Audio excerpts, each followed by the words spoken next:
Lamun dipikir mata gering kana batin, sagala tarekah nu dilakonan, tapi kunaon geuning buktina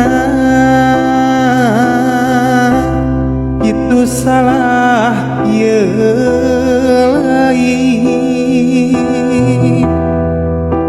Mungguh teu gampang metik hasil perjuangan, iwati sabar pinuh keyakinan, da geuning bukti ke hikmah diri